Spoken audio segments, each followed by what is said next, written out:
Well, welcome to everybody, and welcome back for many of you. We're so excited that you're here. And as much as we've had a great experience the last couple of days, it's also very exciting to be able to spend a focused day on WDQI. So we're really excited about it and looking forward to it.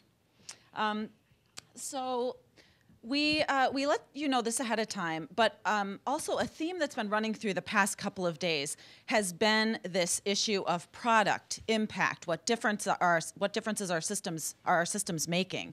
And so we wanted to sort of use those as twin pillars for a focus of today.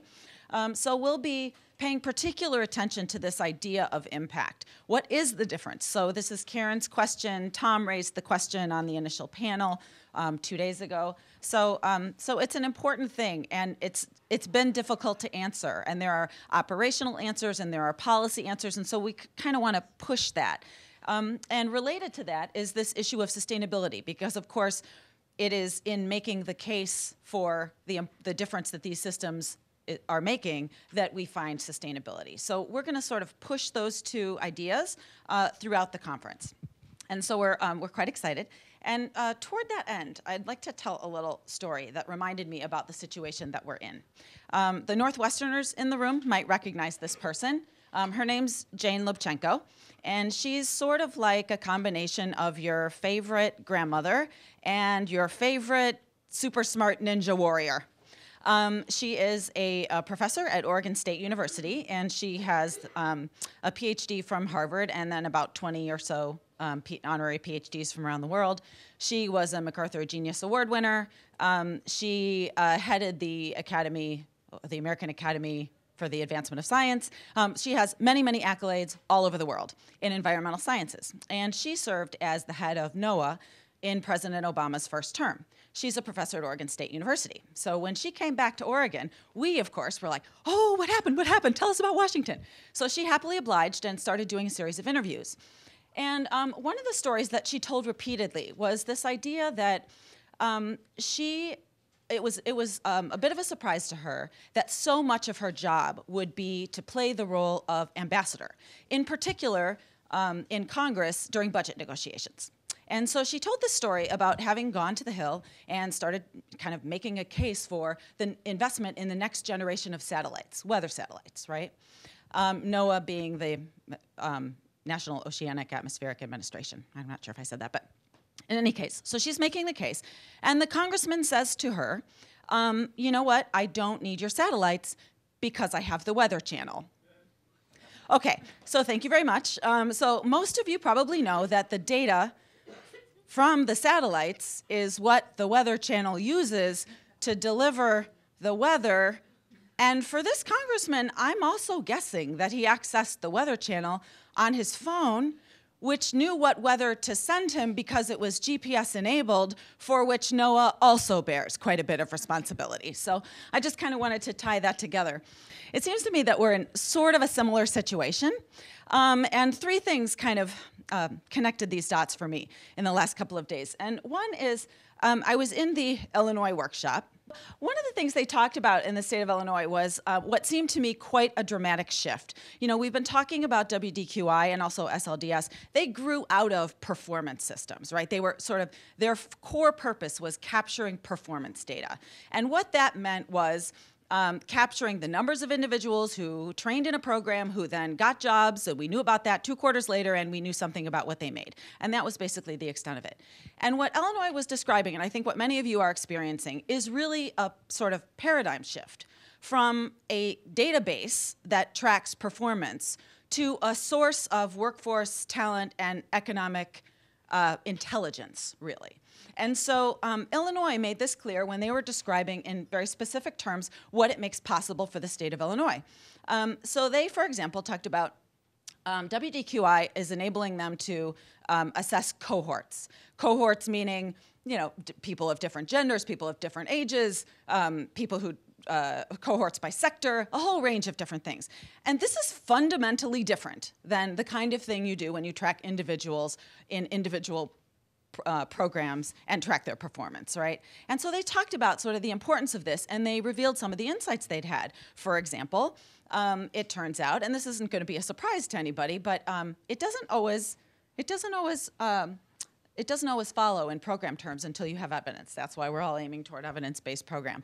But they figured out, well, it turns out that if you train older workers in nursing, they don't really recapture their earnings because so much of nursing salaries are tied to experience, right? So if you're an older worker and you are certified in nursing, it's unlikely that you're going to capture the gains that someone younger might. So they proved this in data terms.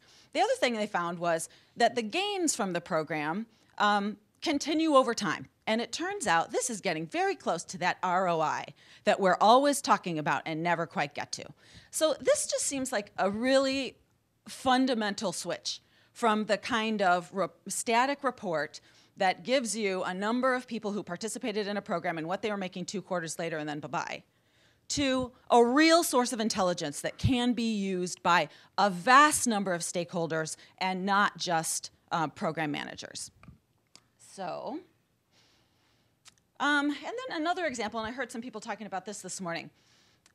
It also seems to me that it's important to recognize that we are, well, actually, I'll start here. So the last couple of days, who heard of the easy button? Were you in rooms where we talked about the easy button? Okay. So one of the, in the perception workshop, this came up a lot. And people would say, oh, yeah, one of the big problems is that my stakeholders think that this SLDS WDQI system is going to answer every question we have, that there's just an easy button. And when they ask a question, kind of like Google, it's going to deliver exactly what we want. And it's just not that simple. So we talked a little bit about that. And further discussions kind of made the case that we may be in sort of a data ecosystem, because it's not just our systems that are changing, it's everybody else's systems too. And as an example of that, a couple of weeks ago, DOL hosted a real-time labor market information webinar. And in that webinar were 2 regional groups, the CUNY group, Ronnie Cowder, and also the Workforce Intelligence Network in Southeast Michigan. Vern, you probably know him. And so they talked about what they were doing with real-time labor market information. But what was interesting is the use case. So they described working with groups of employers and industry associations who came to the table with the question, why can't I fill my jobs? And so they used other labor market systems like Burning Glass and Wanted Technologies and whatnot to get real-time labor market information. So they could say, here are the number of jobs, here are what the skill levels are, this is the data we have. The next logical question was, where's the talent and who trains in these industries? Right? Where do we get these people? Where's the most efficient sorts of training? And that brings you to the WDQI side, right? And so what this illustrates is the need for intermediaries and people who can bring multiple data systems together to create intelligence that solves problems. And so I think that's also an important thing, but it can also mask where WDQI is in this whole system, a little bit like the NOAA satellite data and where it exists in the system. So, and then finally, this is the March 2015 issue of GovTech magazine. It's really cool. It's all about data, open data, data integration, civic hackers, all kinds of stuff. But I wanted to draw your attention to this part of the quote here from Colin Wood's article called Open Data's Next Move.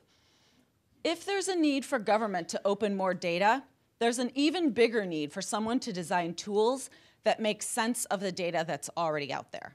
So this is the public-facing side. And one of the things we're going to talk about on the panel today is, and as much as we've talked about stakeholders the last couple of days, Neil made this point in yesterday's panel. We've talked about largely stakeholders who are kind of insiders to our ballgame. We haven't talked a lot about the public and sort of differentiated that public. And so we're going to talk about that a little bit on the panel today, and we may find that we have new partners, new users, and new collaborators who can help us build the public-facing tools that we need and that we struggle to deliver our data through, which would illustrate the value these data systems are creating in a very broad way.